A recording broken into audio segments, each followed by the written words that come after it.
we're going to continue our conversation about portable storage and travel. So, Chris, I'm going to let you kind of head off here Okay. because you seem to know what you're talking about here. So, portable storage, first of all, what is it? Portable storage, SD cards. We call them flash drives, finger drives, USB drives. We all know them. Flick them out, shove them in, download. Everybody's gone to the Kodak counter and plugged in and printed off their pictures and stuff, or a photocopier or something. A portable hard drive. So that'd be I like a mentioned- bigger. It would be piece. a bigger piece. Oh yeah, almost like a passport. I Yep, think Passport is actually one of the brand names from Western Digital. Portable hard drives is a big one, especially in my line of work where I'm moving a lot of software. Those are subject to inspection as well. You just hand them over and away they go. They plug them in, see what's on there, And check that's out the it. files. Okay. Now, if a file is password protected and it has no means of being stored, and this is lots of legalese. So I take my portable hard drive and I plug it in and it's password protected. Which isn't uncommon, right? In this Right. era. It's not uncommon at all. I have to unlock that document Okay. because it's password protected on the device. Now, in the previous segment, I mentioned encryption. Okay. That's with the key. It's with a key. And there's signed certificates. It's really complicated. But if it's encrypted, I'm not obligated to unlock it. Okay. Because So they're different. I can't guaranteed to be able to unlock it. That being said, they can deny it access to the country.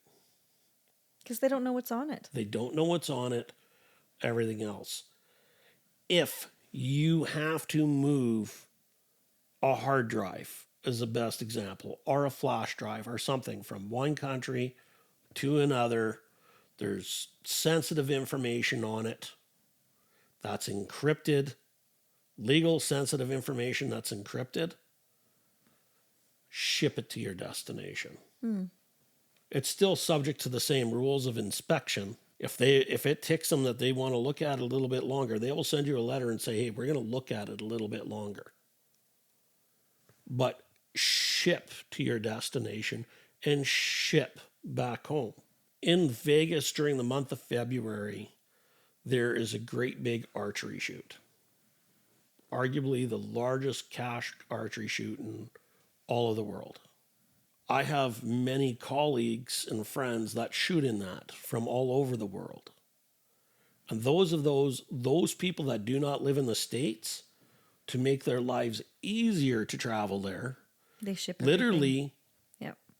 UPS, FedEx, DHL, you name the courier, they ship it to the hotel and have the hotel hold it for them when they get there and ship it back home. And usually when you're crossing over the border anyway, they're going to ask you, what are you here for? I mean, if you're there for some sort of a competitive event, you're going to tell them what you're there for. They know what you're there for. Yep. I attended the inaugural event in Yorkton, South Dakota, an archery tournament there. And I went to the border. What are you here for? I'm going to the Yankton Classic. Okay. Where's your bow? I didn't bring it with me because I wasn't sure if I'd get there in time for registration. And that was the truth. Yeah. But they automatically asked where it is. And my friends that did compete in the event shipped it ahead of time. And they told them straight out, it's at the hotel. I shipped it ahead of time. Yeah. So if they want it, they know where to They look. know- Yep. Be honest. Yes. Be honest. And if, like, we talked about secondary and further inspections and stuff like that, it's a fact of life. Funny story. I have relatives that live in the States, and these other people are from Canada. So they drove down to Minneapolis, and it was shortly, we'll say 2017, 2018, when they were getting really tight on the aircraft again. And they were the only two flying from Minneapolis Colorado. And they, because there are only 2 on the plane, they walk up to Homeland Security. You'd think, okay, 2 people on the plane, get on, have a nice night. Because they're flying way early in the morning so they can get there. The Homeland Security guide said with a very, very sheepish look on his face, he says, I have to search one of the 2 of you. Oh, it was just like a lot. It's just mandatory. It has to be done. He says, and I have to do it at random. Yep. He says, I'm going to be gentle and kind, and sir, will you come with me, please? There are laws. These are guests. And believe it or not, these are laws that their own people have to. It wasn't that they were being searched because they were Canadian. They're being searched because they were the only 2 people going on the plane, and the law said that they had to do it. Yep. And I remember them coming home and telling me the story, and I'm like, it's the rules. Yeah. It's their laws. And we have to remember we are guests. You bring a device with you, and like we mentioned previously, phones, laptops, and everything else, but another one just popped into my head because it's becoming more and more popular. Drones.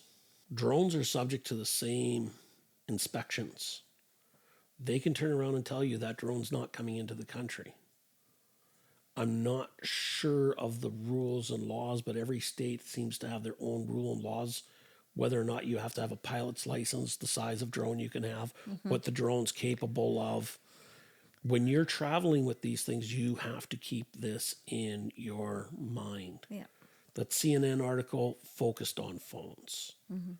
There's a lot of underbrewing stuff in there. You and I discussed about it off air, and I'm not going to go into it. Yep.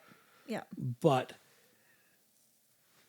information collection is going to be locked down on.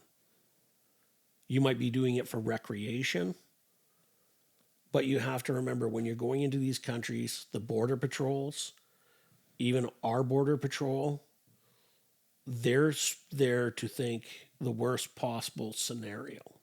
And these are the rules of our land. Well, and they're trying to prevent. They're preventative. It's a preventative system that they have in place. An ounce of prevention is worth a pound of the cure, they say. While they believe in 3 pounds of prevention means that we shouldn't have any problems down the road.